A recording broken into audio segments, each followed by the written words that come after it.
Well, the Anzac Day game is done for another year. Collingwood have defeated Essendon 16-11, 107 to 10-6, 66.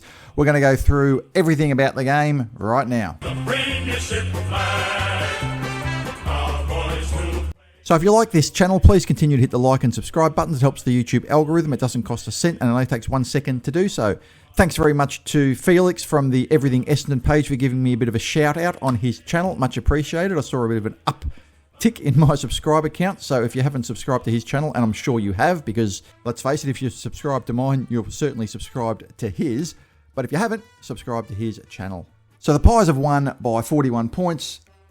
107 to 66. The margin did blow out a little bit in that last quarter, where Collingwood kicked the last 4 goals of the game. In fact, they kicked 10 of the last 12 goals of the game to blow out the margin to, well, the biggest margin of the game was the final margin. So I think it was probably a little bit closer than that on merit and general play. It always feels like you should have lost by a little bit less when the opposition sort of piles on a few goals right at the end of the game. We did lead this game halfway through the third quarter, but we just couldn't go on with the job. Often what happens with these games, especially when you're playing a team that's, as talented as Collingwood, is that a team can, match it with them for a portion of the game, even hit the front, but you're often always playing catch-up football and the other team is able to steady, and they always have the answers. That's probably the way to put it, is that these teams always seem to be able to respond. As soon as we did hit the front, Collingwood put the foot down to kick 10 of the last 12 goals and ended up having a resounding win. So how did the match start? Well, Collingwood kicked the first 3 goals of the game. Nick Dacos kicked the first one, Membry the second. Peter Wright took a nice little mark in the goal square to kick our first goal of the match, and Perryman for Collingwood kicked the final goal in a pretty low-scoring first quarter. But what was a glaring issue in the first quarter for us was that we were pushing up pretty hard in the contest, and that was causing Collingwood to get a lot of ball on the outside. Look at some of the numbers in the first quarter. Were pretty extraordinary. Dacos had, that's Josh Dacos, not Nick Dacos as well, had 13 possessions in the first quarter. Sidebottom 9. Darcy Cameron, of all people, 8. Nick Dacos himself, 8. In fact, 7 of the top 8 possession winners on the ground in the first quarter were Collingwood players. Merritt was the only one with 8 possessions. As I mentioned in a previous video, if Essendon were going to be any chance in this game, we needed to control the ball. And that's something that we had a hard time doing. The conditions didn't help, obviously. It was pretty drizzly. It didn't rain heavily throughout the game, but it was drizzly throughout the game. I was sitting up in the top deck of the Shane Warne stand. As you can see from the footage that I'm overlaying on this is all my footage from what I took during the game. But we weren't able to dominate possession. Collingwood had more of the ball in the first quarter. In fact, they had more of the ball for the entire match. And when you play a possession game like we do, we just have to be able to control the ball. And Collingwood were able to take that away from us. In the first quarter, they had 5 marks inside 50. We only had the 1. This has been a constant theme during the year. We just have not been good getting the ball inside. Well, we've been okay at converting inside 50 compared to last year. We've improved, but we're just not as efficient as a lot of the opposition. I mean, 5 marks inside 50 to 1 is too much, and that was a theme that would continue on for the rest of the match. Collingwood 4 tackles inside 50 to our 1, and they had 13 clearances to 7. And clearances have been a bit of a strength for us this year. So if the opposition is beating you at your strength, the signs are never that good. So it's always easy to get pretty emotional straight after these games. I'm home at the moment, recording this not long after the game. And, I try to stay away from, reading the stuff on social media. Everyone always seems to want to sack 25,000 different players and get rid of the coach and get everything every time we lose a game. I think people do need a bit of perspective, especially when there are big games like this, like on Anzac Day.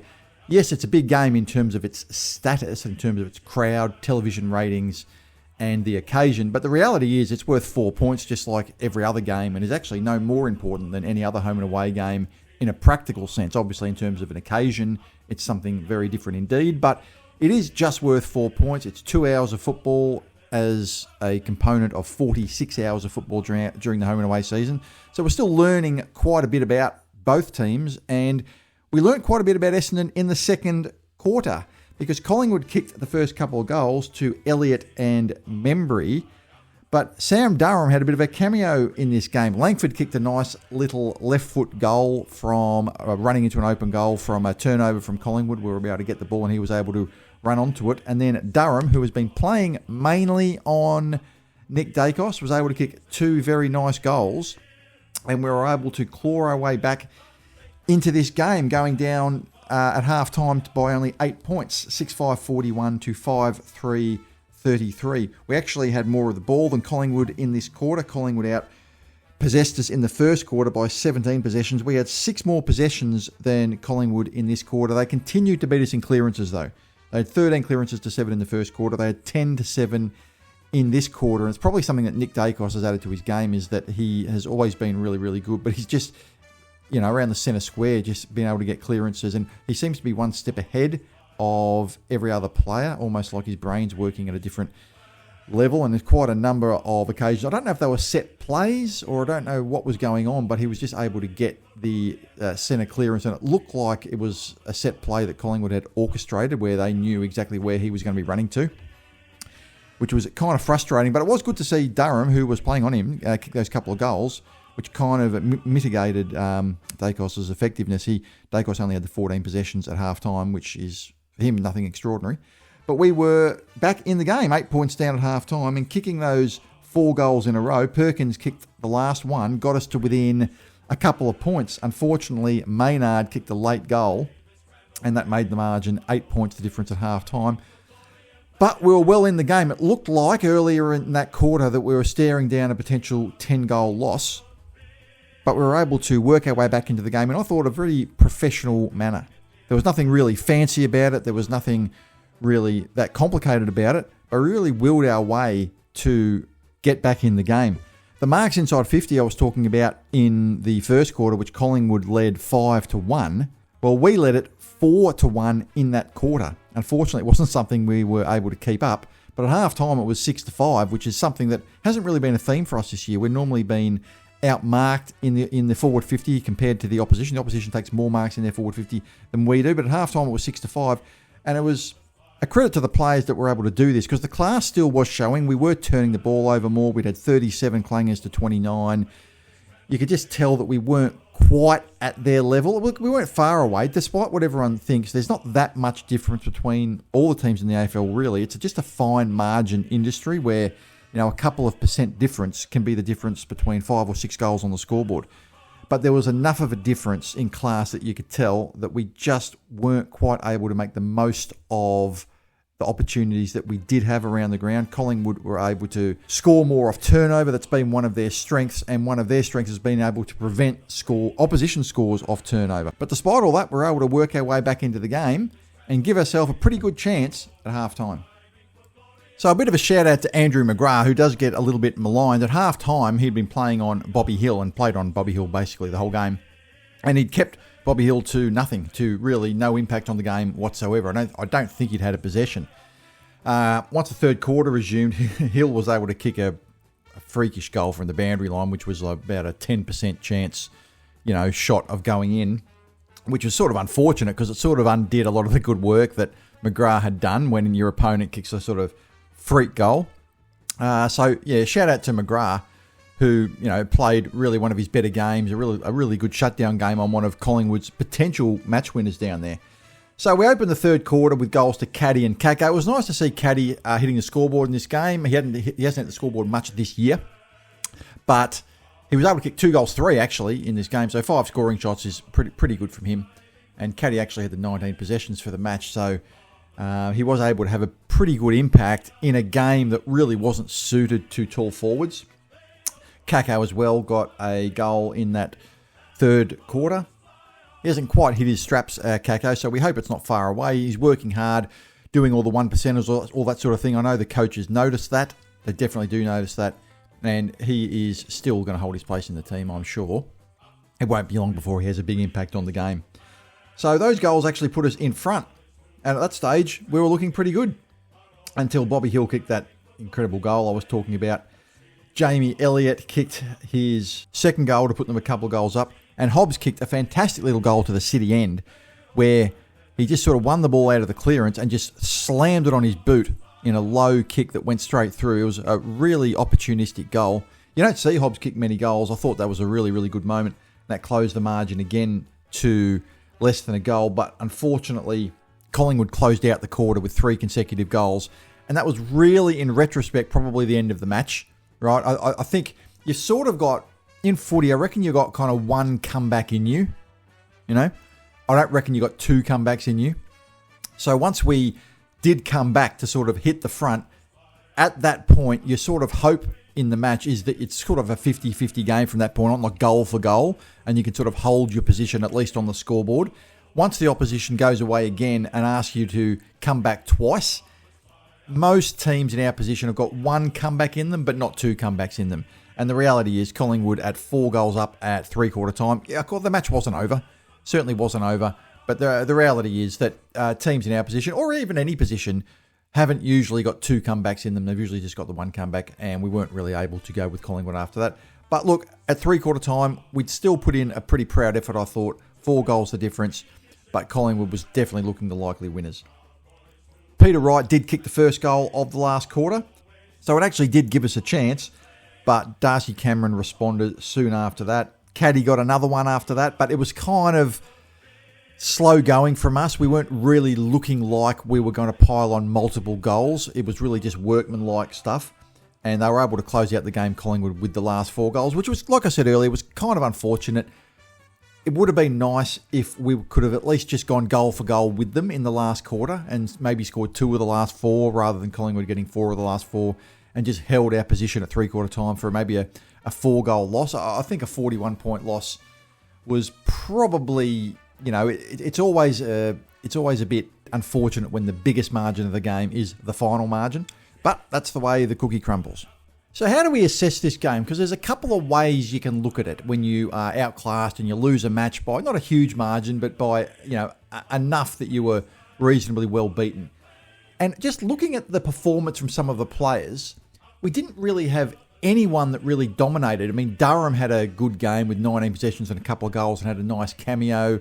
Merritt had the 25 possessions, which is good, but below his normal, a little bit below his normal output.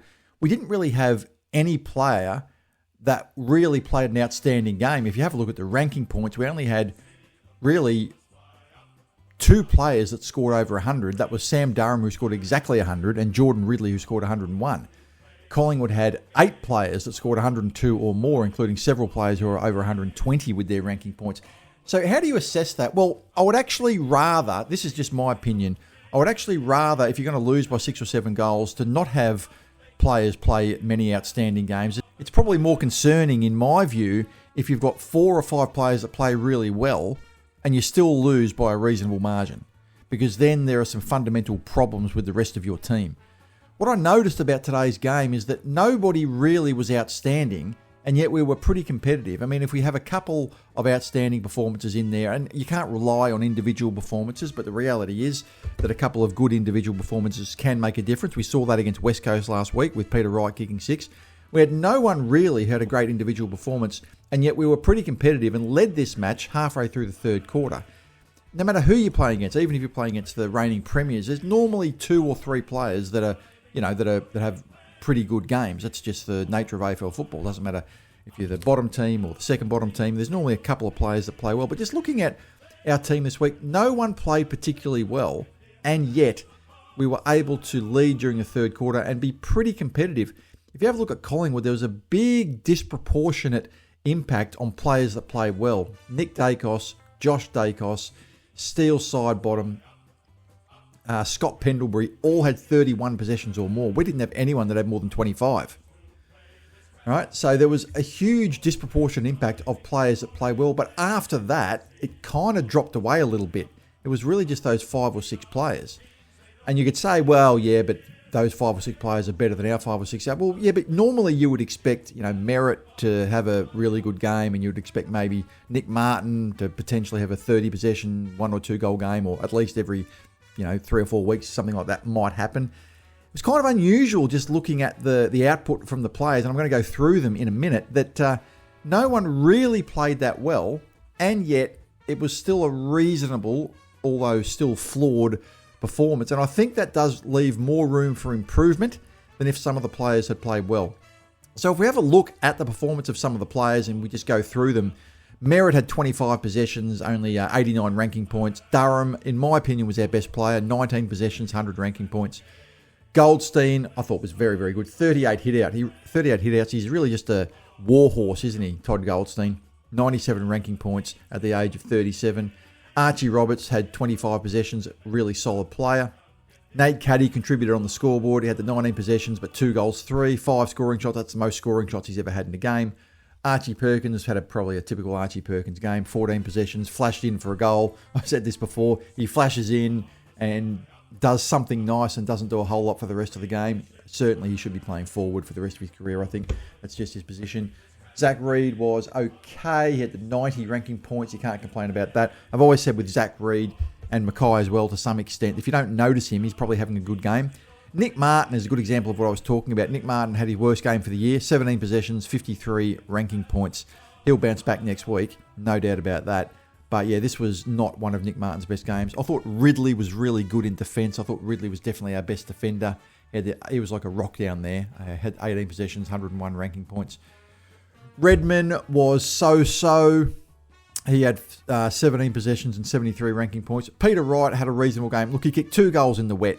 If you're going to kick 2 goals in the wet, look, going into this game, I was worried about Peter Wright's game because Peter Wright can be sort of inconsistent from one week to the next, as we are all aware. And because it was a wet day, or going to be a wet day, I was kind of worried about what kind of impact he would have. He did play a little bit in the ruck as well, Peter Wright, bit of a chop out. So he had the 12 hit-outs, 2 goals, kicked 2 goals in the wet. You can't complain about that. Will Setterfield had the 19 possessions, but didn't really have that much of an impact. Hobbs had the 20 possessions, kicked that nice goal, but once again, not too much of an impact. Shield, who's been good for us this year, probably had his weakest game of the year, I thought. Didn't really have a huge impact on proceedings. Same with Dersma. He had the 19 possessions, but didn't really contribute that much. Although Dersma did have 7 contested possessions. I thought he tried hard all day. Pryor didn't really do much. It was kind of a non-event, 9 possessions, but didn't really impact the game at all. McGrath, like I said, probably, I reckon, in our top 3, just because of his impact on shutting down Bobby Hill. 18 possessions for McGrath and kept Hill to 7, including nothing at half-time. Harrison Jones got injured and came off the ground.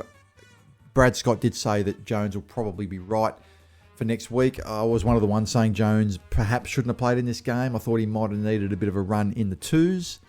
Kako continues to work hard. He kicked a goal, not having a huge impact on games, which is difficult for a small forward. Look, I know people are starting to get critical, or people are starting to want Kako to just turn into, Lee Matthews small forward overnight. The reality is when you're playing in the small forward position, it's probably the most difficult position on the ground because you're expected to kick your 1 or 2 goals a match, but you haven't got the advantage of playing in the midfield and racking up 25 to 30 possessions a game. So he's got a difficult role to play down there, and I know for a fact from people I've spoken to at the club that they're happy with his work rate and all the 1%ers and things that he's doing.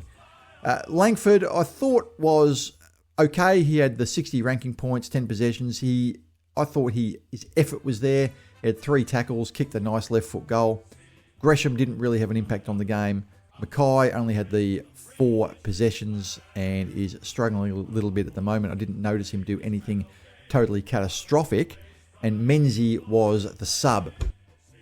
So that is a summary of the performance of all the players. And it's very, very different to Collingwood, whose 8th to sort of 23rd ranked players were sort of quite similar to us in their impact.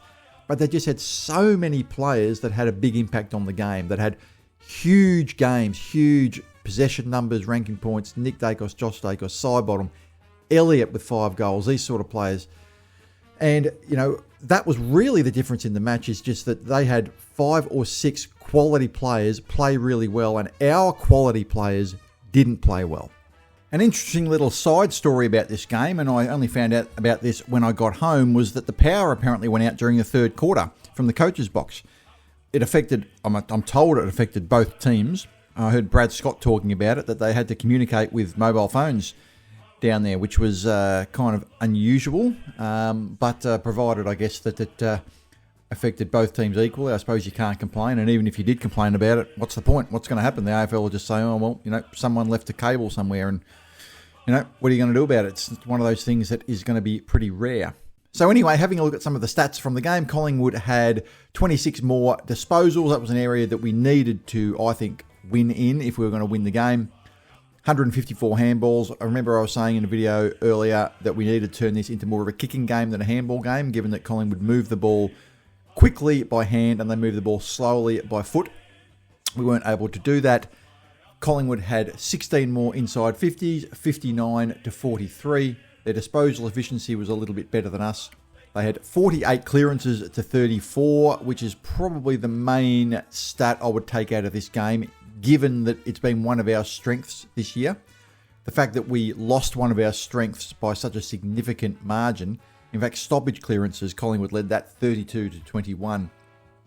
And certainly, you know, if there would be any chance in this game, we needed to really at least break even or win those numbers, and we weren't able to do that.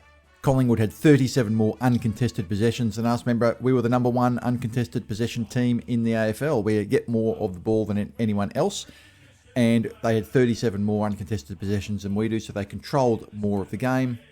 They had 16 marks inside 50 to 8. Remember I said at half-time it was 6 to 5? Well, they had 10 to 3 in the second half. One of the most important stats in the game, marks inside 50, because it means basically that you've got a shot on goal. They had 13 more tackles, 6 more tackles inside 50, and really they just had the better of the stats. And as I said, really the difference in this game, they were just more classy, and just simply is that their better players had really good games. Our better players didn't have particularly good games. Sounds simplistic, of course, but that fact, I think, manifested itself in the numbers that I'm showing you now.